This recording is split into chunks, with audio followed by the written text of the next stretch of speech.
आजादी हुआ है। हम नहीं मानते कि अपना फेसबुक में व्हाट्सएप में डीपी चेंज कर लेने से, तिरंगा के 3 रंग से रंग देने से, डीपी 3 रंग का रंग देने से ये मेरा राष्ट्रभक्ति या फिर देशभक्ति साबित होगा।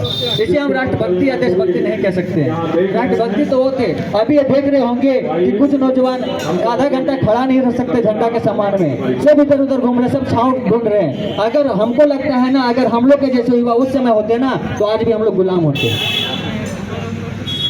आज हम लोग को अगर आज़ादी मिल गई, हम लोग तो खुश नसीब हैं कि हम लोग को आज़ाद भारत में हम लोग का जन्म हुआ है। हम लोग को उस गुलामी को नहीं देखना पड़ा, लेकिन जिन लोगों ने देखा उनका इतिहास पढ़िए कि कैसे उन लोगों ने झेला, कैसे गुलामी को झेला, कैसे 10 घंटा 12 घंटा 18 घंटा गर्भवती महिला लोगों से काम करवाया जाता था। आज हम लोग खुश नसीब हैं कि हम लोग स्वतंत्र भारत में पैदा हुए हैं, फिर भी हम लोग उस चीज़ को नहीं समझ रहे हैं। हमको समझना पड़ेगा। अभी भी भारत तो आज़ाद हो गया, हम लोग आज़ादी दिवस मना रहे हैं, लेकिन भारत अभी सुजीत ने कहा था कि भारत अभी भी पूर्ण रूप से आज़ाद नहीं है। हम लोग को किसी न किसी तरह से मानसिक रूप से, शारीरिक रूप से हम लोग को अभी भी प्रताड़ित किया जाता है। हम लोग किसी न किसी के दबाव में रहते हैं। तो हम लोग को ना बोला जाता है कि बुराई बढ़ रही है, इसका ये कारण नहीं है कि बुरे लोग बढ़ गए हैं। बुराई बढ़ने का ये कारण नहीं है कि बुरे लोग बढ़ गए हैं, बल्कि बुराई इसलिए बढ़ रही है कि बुरा सहने वाले लोग बढ़ गए हैं। तो बुरा सहना नहीं, हम लोग को आवाज़ उठाना है। हम अपना अधिकार को जानते हैं। हम शिक्षा इसलिए ले रहे हैं ना, शिक्षा इसलिए अम्बेडकर साहब बोले थे, शिक्षा वह शक्ति का दूध है जो जितना पिएगा उतना दहाड़ेगा।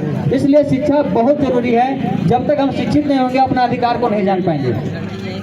मजदूर के बारे में कहना चाहेंगे कि हम लोग ना जब कहीं घूमते हैं, जाते हैं, आते हैं, तो देखते हैं हम लोग कहीं पे कोई मुसीबत में होता है तो हम लोग साथ न दे करके उनके साथ सेल्फी लेते हैं, वीडियो बना के डालते हैं, उनका साथ देने का कोशिश नहीं करते हैं। अरे मजदूर को मजदूर समझिए, मजबूर नहीं।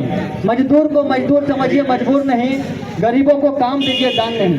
अगर आप कुछ देने के इच्छुक हैं तो जीते जी रक्तदान दीजिए और मरने के बाद यंग दान देकर किसी मरते हुए को जीवन दान दीजिए।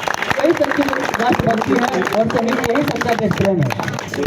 आप लोग नाम सुने होंगे खुदीराम बोस। महज 18 वर्ष की उम्र में खुशी खुशी वो अपने प्राण को निछावर कर दिए। जिस उम्र में हम लोग को पढ़ने का, खेलने का, कूदने का, मार्केटिंग करने का उम्र होता है, उस उम्र में उन लोगों ने भगत सिंह के बारे में सुने होंगे कि 12 साल की उम्र में वो अपने खेतों में अपने पिताजी के साथ गोलियां बो रहे थे, बंदूकें बो रहे थे। जब पिताजी उनसे सवाल किए कि ये तुम क्या कर रहे हो, तो उन्होंने जवाब दिया कि पिताजी आप आम का भी रोपे थे और बताए थे कि आम का भी रोपने से उसका पेड़ लगेगा और एक आम से बहुत सारे आम लगेंगे।